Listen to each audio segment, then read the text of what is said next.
আসসালামু আলাইকুম সুপ্রিয় শিক্ষার্থীবৃন্দ, আজকের ভিডিওতে তোমাদের সাথে শেয়ার করব জুলাই গণ অভ্যুত্থান দিবস উপলক্ষে খুবই গুরুত্বপূর্ণ একটি রচনা, জুলাই গণ অভ্যুত্থান 2024। খুবই সহজে লিখে দিয়েছি, সম্পূর্ণ ভিডিওটি মনোযোগ সহকারে দেখলেই তোমরা বুঝতে পারবে। ভূমিকা: 2024 সালের জুলাই মাসে বাংলাদেশে সংঘটিত ছাত্র জনতার আন্দোলন দেশের ইতিহাসে এক গুরুত্বপূর্ণ অধ্যায়। এই আন্দোলনের মাধ্যমে বাংলাদেশে দীর্ঘ 15 বছরের বেশি সময় ধরে চলা স্বৈরাচারী শাসনের অবসান ঘটে। গণ অভ্যুত্থান কি? জুলাই গণ অভ্যুত্থান হল 2024 সালের জুলাই আগস্ট মাসে বাংলাদেশে ঘটে যাওয়া একটি ঐতিহাসিক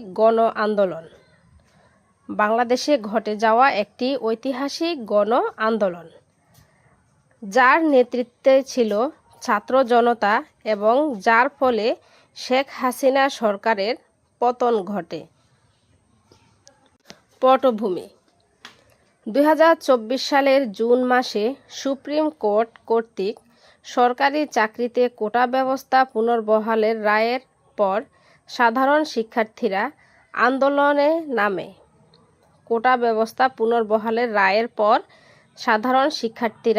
আন্দোলনে নামে। জুলাই মাসের শুরুতে এ আন্দোলন তীব্র আকার ধারণ করে।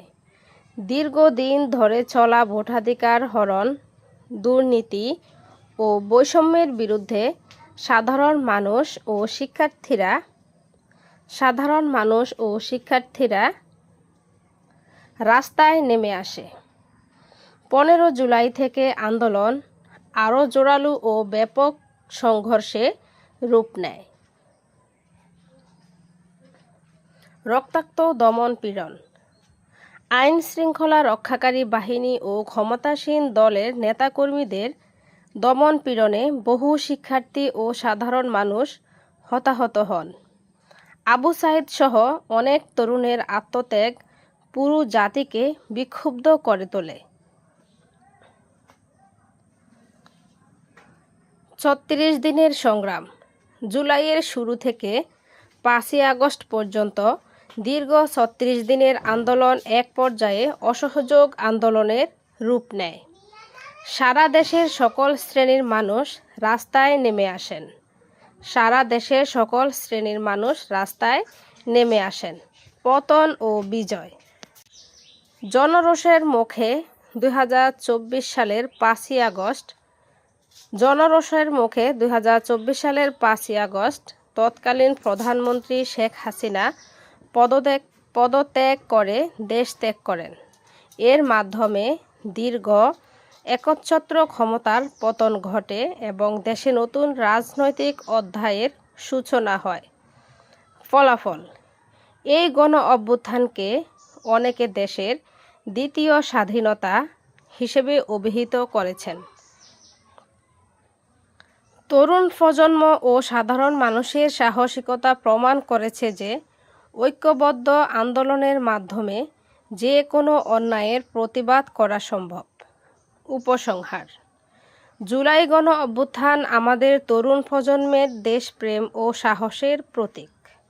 শহীদদের রক্তের বিনিময়ে অর্জিত এই সুযোগকে কাজে লাগিয়ে একটি গণতান্ত্রিক দুর্নীতিমুক্ত বাংলাদেশ গড়ে তোলা আমাদের সকলের নৈতিক দায়িত্ব। তো শিক্ষার্থী বন্ধুরা, এই ছিল রচনাটি যদি তোমাদের ভালো লেগে থাকে আমার চ্যানেলটিকে সাবস্ক্রাইব করে আমার পাশে থাকবে।